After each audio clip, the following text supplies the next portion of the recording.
الاپوزا بیچ پر میں کھڑا ہوں. تو صبح سے میں آبزرو کیا کہ بہت زیادہ ہیوی ٹائڈس ہے، اور آپ دیکھ سکتے کہ یہ مچھوارے ہیں جو مچھلیاں پکڑ کر آ رہے ہیں سمندر میں جا کر. تو اس کو دیکھ کر میرے کو ایک بات ذہن میں آئی تھی جو آپ کے سامنے رکھنا چاہتا ہوں. تو دیکھیے، یہ اتنی محنت کر کے سمندر کے اندر جا کر جو ہے کوشش کرے بعد ان کو جو ہے سکسیس ملا. کیا ملا کہ اتنی ساری مچھلیاں پکڑ کے وہ اندر سے آئے ہیں.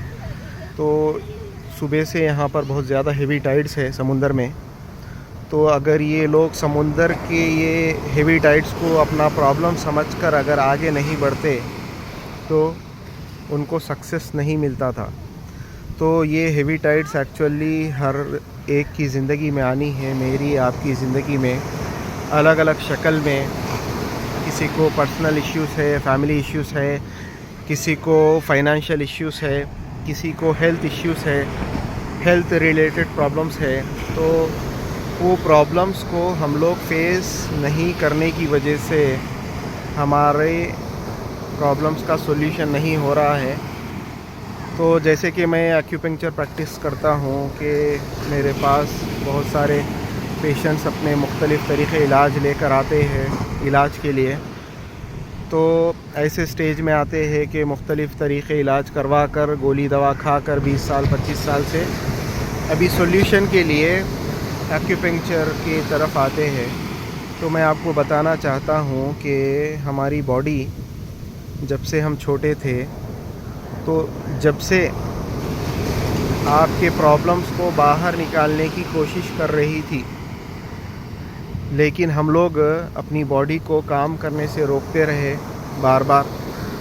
چاہے بخار کی شکل میں ہو، باڈی اس کو گندگی کو نکالنے کی کوشش کری، چاہے فلیم کی شکل میں ہو، کھانسی ہو رہی تھی، بلغم آ رہا تھا، اس کو باڈی نکالنے کی کوشش کری، چاہے وامٹنگس ہو رہے ہو، وہ گندگی جو باڈی میں جمع تھی اس کو باڈی نکالنے کی کوشش کری، چاہے لوز موشنز کی شکل میں ہو. تو مختلف طریقے سے باڈی ہر بار کوشش کرتی رہی.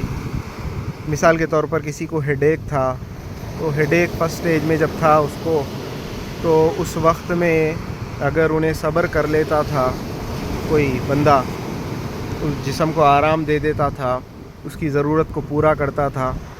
جیسے کہ ہم ہمارے پیشنٹس کو بتاتے کہ 4 گولڈن رولز، اگر وہ 4 گولڈن رولز کو فالو کرتا تھا تو باڈی اس کا سولوشن نکالنے کی کوشش کر رہی تھی. لیکن ہم وہ پرابلمس کو جو ہے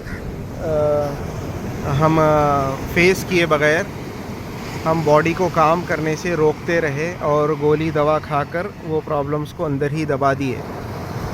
تو میں میرے پیشنٹس کو ایک وہ دینا چاہتا ہوں، میسیج دینا چاہتا ہوں جو ہمارے پاس علاج کے لیے آ رہے ہیں.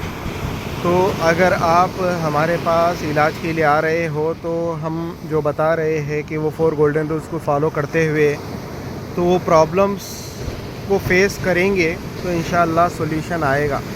اگر آپ پرابلمس کو فیس نہیں کریں گے، اگر آپ صبر نہیں کریں گے تو آپ کا سولوشن کبھی بھی نہیں ملتا، آپ کو شفا کبھی بھی نہیں ملے گی.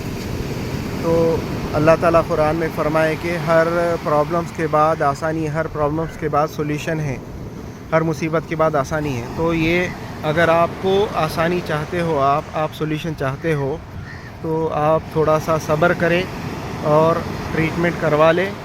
انشاءاللہ اس کے بعد آپ کو مکمل شفا ہوگی انشاءاللہ. جزاک اللہ خیر. السلام علیکم.